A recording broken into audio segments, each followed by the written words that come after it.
인류 역사 속에서 보면 사람이 야생동물을 잡아서 사육하는 그런 기록들이 참 많습니다. 살쾡이, 늑대, 그리고 멧돼지, 술록, 그리고 심지어 코끼리도 다 인간이 잡아서 사육하고 인간과 함께 생활을 공유했습니다.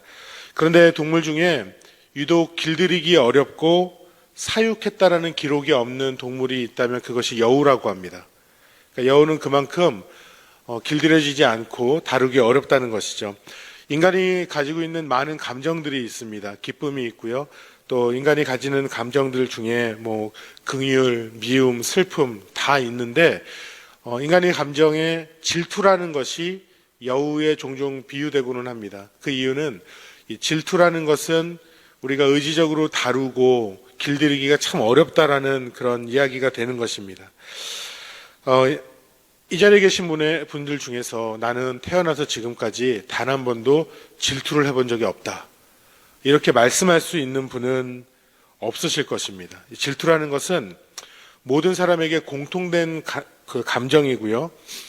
나도 질투를 한다. 그리고 때로는 질투로 인하여서 내가 감정적으로 또는 어떤 결정하는 것에 대해서 종종 실수할 수 있다라는 것입니다. 그런데 정말 중요한 것은 우리가 질투를 하느냐 안 하느냐가 아닙니다. 정말 중요한 것은 이런 감정 앞에서 나는 그리스도인으로서 어떻게 대처해야 하고 어떻게 해야지만 하나님의 영광을 돌릴 수 있느냐라는 것입니다. 오늘 말씀 속에는 한 인물인 다윗을 놓고 두 명의 인물이 등장하여서 상반된 모습을 보여줍니다. 이 둘은 부자지간입니다. 한번 이 둘의 모습을 깊이 돌아보면서 타인을 향한 감정 중에서 질투라는 문제를 어떻게 대처하는지를 그 예를 보고 우리 삶에 적용할 수 있는 귀한 시간이 되기를 간절히 소망합니다. 오늘 말씀에 등장하는 부자는 아버지와 아들은 사울과 요나단입니다. 1절을 보면 이렇게 말씀합니다. 다윗이 사울에게 말하기를 마침에 요나단의 마음이 다윗의 마음과 하나가 되어 요나단이 그를 자기 생명같이 사랑하니라. 그리고 3절에서 보면 그 마음으로 생명을 다한 그 사랑의 마음으로 다윗과 언약을 맺고, 4절에서 보면 자기 자신의 겉옷, 군복, 칼과 활과 띠까지 다윗에게 전해줍니다. 이 말씀은 요나단이 다윗을 얼마나 아끼고 그의 마음을 다 주었는지를 알 수 있는 구절입니다. 자기 생명같이 사랑하니라. 이 말을 다른 말로 하면 내 자신보다 더 다윗을 사랑하고 아꼈다라는 그런 말이 되는 것입니다. 그리고 언약을 맺었다는 것은 이들의 우정, 사랑, 신뢰가 영원하자라는 약속을 하면서 마치 의형제를 맺는 것 같은 그러한 모습입니다. 그렇기 때문에 자신의 모든 것, 군복까지 다 내어주면서 이게 다 그 왕자로서의 권위를 상징하는 것인데 이것을 다윗에게 입혀주었다는 것이죠. 그런데 6절에 등장하는 사울은 그의 아들 요나단과는 완전히 다른 반응을 보입니다. 전쟁에서 승리하고 돌아오는 군사들을 맞이하는데 여인들이 외치는 소리가 들리는 겁니다. 7절을 보면 사울이 죽인 자는 천천히요 다윗은 만만히로다. 그런데 이어지는 9절에서 이 말을 듣고 사울이 심히 불쾌하게 여기면서 왜 다윗은 만만인데 나는 천천히라고 했느냐, 이 생각에 사로잡히게 됩니다. 저는 묵상하면서 사울의 반응에 대해서 생각을 해봤습니다. 전쟁에 나가서 골리앗을 무찌르고 돌아온 다윗을 볼 때에 정말 성 앞에 가장 먼저 달려나가서 다윗을 끌어안아주면서 칭찬해줘야 됐던 사람이 사울이 아닌가라는 생각을 해봅니다. 끌어안으면서 다윗, 네가 정말 최고다. 정말 대단하다. 너는 나보다 뛰어난 정말 놀라운 용사다. 이렇게 말할 법도 하지 않습니까? 이렇게 말한다고 해서 이스라엘의 왕은 엄연히 사울인데 누가 다윗이 곧 사울을 제끼고 왕좌를 차지할 것이다, 누가 이렇게 생각이나 할 수 있겠습니까? 그리고 다윗이 한순간이라도 반역을 할 것 같은 그런 조짐이라도 보였습니까? 고대 근동의 문화를 보면 이 1000과 만이라는 숫자는 차이가 있지만 이것을 이러한 식으로 사용할 때에는 그냥 그 숫자의 크기로 말하는 것이 아니라 천, 만, 이것은 굉장히 많다라는 숫자로서 일반적으로 사용하는 표현입니다. 그러니까 여인들이 다윗이 사울보다 더 뛰어나다 이 말을 구지하기 위해서 이렇게 의도적으로 노래한 것이 아니라고 볼 수 있습니다. 또한 한 여인도 아니고 많은 여인들이, 그 많은 여인들이 어떻게 입을 똑같이 맞춰서 다윗은 만만이고 사울은 천천이다, 어떻게 이렇게 이야기할 수 있었겠습니까? 그런데 이러한 상황임에도 불구하고 사울은 절대적인 권력을 가졌음에도 이 여인들의 노래에 민감하게 반응하고 이 순간부터 사울의 감정이 막 격동하고 평정심을 잃고 내면에서 막 폭동이 일어나는 것입니다. 송인규 교수라는 분이 쓴 책 중에 세 마리 여우 길들이기라는 책에서 질투의 감정에 대해서 굉장히 자세하게 다루는데 이러한 설명을 합니다. 이 질투의 감정까지 갈 때에는 발전하는 세 가지 단계가 있다는 겁니다. 처음에는 선망입니다. 선망이라는 것은 근본적으로 나에게는 없는 것인데 다른 이가 가지고 있기 때문에 그것을 부러워하는 것, 이것을 선망이라고 합니다. 그리고 이것이 발전하면 두 번째 단계는 시샘이라고 합니다. 시샘은 남의 일이나 물건을 탐내거나 자기보다 나은 처지에 있는 사람이나 적수를 미워하고 그로 인하여서 자신의 속이 애태워지는 그러한 행위, 그러한 마음 상태를 말한다고 합니다. 그러니까 부러워하는 선망이 발전하여서 마음속에서 상대를 향하여서 끌어오르는 것이죠. 그리고 마지막이 질투입니다. 질투라는 것은 시샘의 강도가 커져서 현재 누르고 있는 어떤 소중한 것에 대해서 감정이 나쁜 쪽으로 바뀌어서 미움과 증오를 동반하게 되는 것, 이것이 질투라는 것입니다. 그래서 이 질투는 실제로 그 상황이 일어나지 않았음에도 불구하고 마치 내 소중한 것이 그로 인하여서 뺏길 수 있다라는 그러한 감정이 생기면서 부정적인 그런 마음이 생기는 것을 말합니다. 물론 오늘 구절을 보면은 질투라는 단어는 등장하지 않습니다. 그런데 사울이 하고 있는 그 행위와 그의 마음을 보면 질투에 해당되는 특징이 굉장히 확연하게 드러나고 있죠. 다윗의 용맹함을 선망하게 되고 그로 인하여서 사울의 마음이 유동하고 시샘하게 되고 이후에는 불쾌감을 느끼고 다윗을 주목하게 된 것입니다. 이것은 엄연히 그 질투의 감정이라고 볼 수 있습니다. 그리고 이어지는 10절 9절부터 보면은요, 수금을 켜면서 자신을 돕던 다윗을 향하여서 사울이 무엇을 했냐면 옆에 있던 창을 들어서 다윗에게 던져서 다윗을 맞추지 못하고 벽에 꽂히게 됩니다. 그리고 12절을 보면 여호와께서 사울을 떠나 다윗과 함께 하시기에 두려워하였다라는 그런 말씀이 있습니다. 그러니까 사울은 지금 다윗에게 이 질투의 감정에 쌓여서 죽이고자 하는 마음이 들 정도로 미움이 생기고 마음이 격동하였다라는 것을 보여줍니다. 그런데 저희들이 주목해야 하는 것은 요나단이라는 것이죠. 사울과 동일한 상황입니다. 그렇죠? 왕자인 자신의 이름은 사람들이 알아주지도 않는 상황이에요. 사람들이 골리앗을 무찌르고 입성한 다윗을 칭송하고 있는 상황입니다. 그런데 요나단은 다윗을 사랑하였고 언약을 맺었고 자신의 것을 다 내어주는 모습을 보여줍니다. 사랑하는 여러분, 요나단이 질투의 감정, 이것을 넘어서 다윗을 정말 사랑하고 그를 아끼고 그를 위하여서 내어줄 수 있었던 이유가 무엇입니까? 중요한 것은 이것이죠. 정말 중요한 것이 무엇인지를 요나단이 알았기 때문에 자신의 것을 포기할 수 있었던 것입니다. 다시 말하면 가장 중요한 것을 위한 거룩한 포기를 요나단은 했다는 것이죠. 조금만 더 깊이 살펴보겠는데 먼저 볼 수 있는 것은 요나단은요, 가장 중요한 하나님의 영광을 위하여서 왕자로서 누려야 할 자신의 권한을 포기한 것입니다. 요나단은 왕자죠. 요나단은 왕자입니다. 이스라엘에서 사울과 함께 가장 주목받고 중요하게 여겨지는 그러한 사람입니다. 그런데 다윗이 골리앗을 죽이고 블레셋과의 전쟁에서 이스라엘을 승리하게 만든 인물이라는 것을 요나단이 알게 됐습니다. 그리고 다윗을 만났을 때 요나단은 너무너무 행복했다는 것이죠. 그 이유가 무엇이었습니까? 이 앞절 9절 보면 17장을 보면요. 다윗의 싸움은 한 인간의 싸움이 아니었기 때문입니다. 다윗의 싸움은 하나님과 우상과의 싸움이었습니다. 골리앗이 나와서 이스라엘의 군대를 모욕할 때 자신의 신들의 이름으로 저주하였다는 표현이 나옵니다. 이게 무슨 말이냐면은 골리앗이 이야기하는 것은 내가 믿는 신들, 우상이죠. 내가 믿는 이 신들이 너희 이스라엘의 신보다 훨씬 더 강하기 때문에 내가 싸워 이길 것이다. 이 말을 하는 것입니다.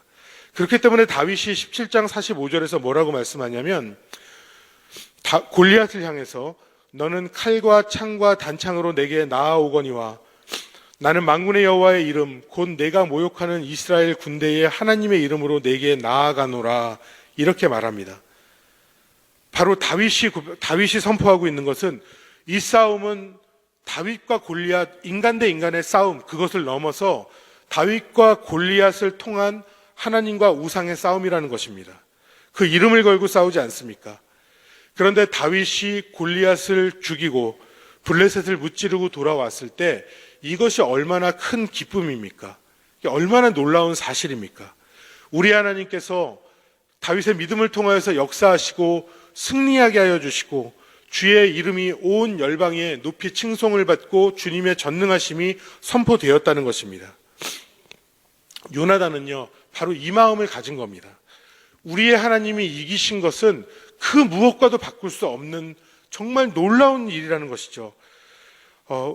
이렇게 하나님께 의지하면 이긴다라는 확신을 가지고 담대함으로 나아가서 골리앗과 싸워 이긴 다윗을 보자 요나단의 마음이 얼마나 기뻤겠습니까? 왕자인 자신보다 지금 이 순간 다윗이 칭찬받고 사랑받고 존귀 여김이 마땅하게 여겨진 것이죠. 바로 요나단은 자신보다 하나님의 영광이 더욱 크고 중요했기 때문에 왕조로서의 그 권한을 기꺼이 포기할 수 있었던 것입니다. 이것이 거룩한 포기라는 것이죠. 그렇기 때문에 질투에 사로잡히지 않는 것입니다. 또한 요나단은 보면은요, 공동체의 유익을 위해서 자신을 내려놓았습니다. 그러니까 지금이 어떤 상황입니까? 이스라엘은 작은 나라입니다. 이스라엘에 나라가 있고 군대가 있지만 주변 나라들이 너무나 강성했습니다. 그 중에서 가장 두려운 존재였던 블레셋을 지금 무찌른 겁니다. 블레셋에서는 거인이고 용맹했던 골리앗 앞에서 전 이스라엘 군대가 두려워서 벌벌 떨었습니다. 그런데 소년 다윗이 믿음으로 나아가서 싸워서 승리했습니다. 그리고 온 나라가 구원을 받았죠.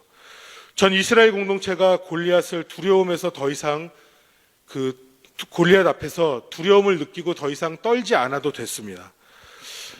이제는 온 이스라엘 백성들에게 블레셋과 싸워서 우리가 이길 수 있다. 블레셋에 거인들이 아무리 나와서 우리를 두렵게 해도 우리는 하나님을 의지하고 믿음으로 나아가서 싸우면 이길 수 있다라는 확신을 온 이스라엘에게 준 것입니다. 여러분, 이것이 백성들에게 얼마나 큰 축복입니까? 우리의 하나님이 가장 강하신 분이라는 거예요. 우리의 하나님이 가장 놀라우신 분이라는 겁니다. 그것을 다윗을 통해서 온 이스라엘 공동체가 눈으로 보았고 이것을 확신하게 되는 이 순간 온 이스라엘이 축제를 하는 것 같은 이런 분위기, 바로 이러한 순간 요나단은 자신의 것을 내려놓고 자신이 주목받는 것이 아니라 이 공동체를 위하여서 기꺼이 다윗을 축복할 수 있었다는 것이죠. 더 이상 자신이 중요한 게 아니라는 겁니다. 이렇게 공동체를 먼저 생각할 때 하나님의 공동체가 축복을 받고 하나님의 공동체가 기쁨을 누릴 수 있는 것을 먼저 생각할 때에 질투에 사로잡히지 않고 정말 자신의 것을 내어놓을 수 있었다는 것이죠. 마지막을 보면은요, 요나단은 자기 자신을 주목한 것이 아니라 다윗을 축복했습니다. 이 앞에 9절 1절부터 4절까지의 구절을 보면요, 요나단은 정말 자신의 것을 다 내어주면서 다윗을 위합니다.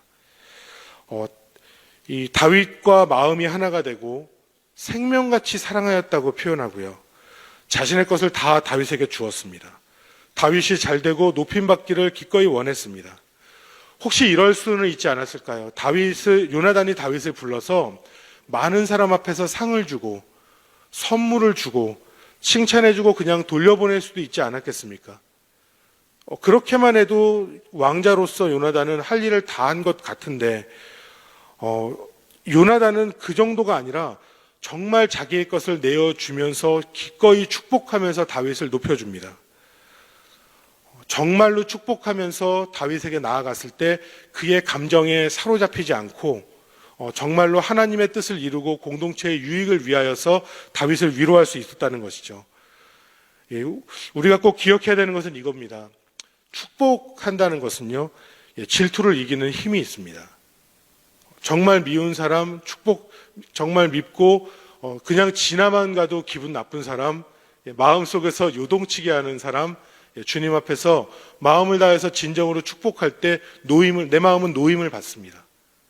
그 감정에 사로잡히지 않는다는 것이죠. 1800년도 중반에 영국의 유명한 목사님 세 분이 계셨는데 그 중에 하나가 F.B. 마이어라는 목사님이고 또 하나는 스펄전 목사님이고 또 하나는 캠벨 몰겐 목사님입니다. 그 당시에 굉장한 부흥을 이루고 굉장히 놀랍게 사역하신 귀한 분들인데 이 중에 마이어 목사님이 영국에 가장 늦게 도착해서 사역을 시작하셨다고 합니다. 그런데 거기에서 이 스펄전 목사님과 캠벨 몰겐 목사님이 사역하고 부흥하는 것을 보면서 좋으면서도 한편으로는 시기하고 질투하는 마음이 들었다는 것이죠. 그래서 이 마이어 목사님은 자신의 마음속에 이 보이지 않는 이 시기와 질투, 이것을 제거해달라고 하나님 앞에 늘 기도했습니다. 그런데 쉽게 이 감정이 사라지지 않았다는 겁니다. 그런데 하루는 기도하는 중에 하나님께서 네 기도를 바꿔야 한다라는 그런 마음을 주셨다는 거예요. 그리고 그 후에 이 마이어 목사님은 자신이 섬기는 교회에서 공개적으로 이런 기도를 했다고 합니다. 하나님, 스펄전 목사님과 캠벨 목사님, 그리고 그들이 섬기는 교회를 축복하셔서 사람들이 메워지도록 해주시고 들어갈 자리가 없거든 우리 교회로 보내주십시오. 아무나 못하는 기도인데 얼마나 질투가 나겠어요. 목회자도 질투할 수 있습니다. 그런데 이렇게 기도했는데 기독교 역사에서는 어떻게 기록하냐면 이 당시에 영국 기독교의 역사상 가장 큰 부흥이 있었고 동시대에 살았던 위대한 목회자여 부흥의 주역들로서 하나님의 역사에 기록되고 있다는 것입니다. 사랑하는 여러분, 저희는 질투의 감정을 이기고 놀라운 하나님의 사랑으로 다윗을 진정으로 사랑했던 요나단의 모습을 돌아봤습니다. 우리의 삶에도 질투가 있습니다. 다 그 마음을 가지고 있습니다. 질투는 아무 때나 갑자기 불처럼 활활 타올라서 주체할 수 없는 분노에 휘말리게 하고, 우리가 크리스찬인데 정말 예수님을 닮아가는 존재들인데 우리를 자주 넘어지고 유혹받게 하고 또 심지어 때로는 죄를 짓게 합니다. 그런데 저희들이 요나단의 모습을 돌아보면서 이 세 가지 나누었던 것을 기억하기를 원합니다. 첫 번째는 하나님의 영광이 나보다 먼저. 두 번째는 하나님의 공동체가 나보다 먼저. 세 번째는 주를 사랑하듯이 그 상대를 사랑하고 축복할 때 우리는 질투의 감정을 넘어서 그리스도의 사랑으로 사랑하고 서로를 세워주는 주의 영광을 나타내는 아름다운 삶이 될 수 있을 줄로 믿습니다.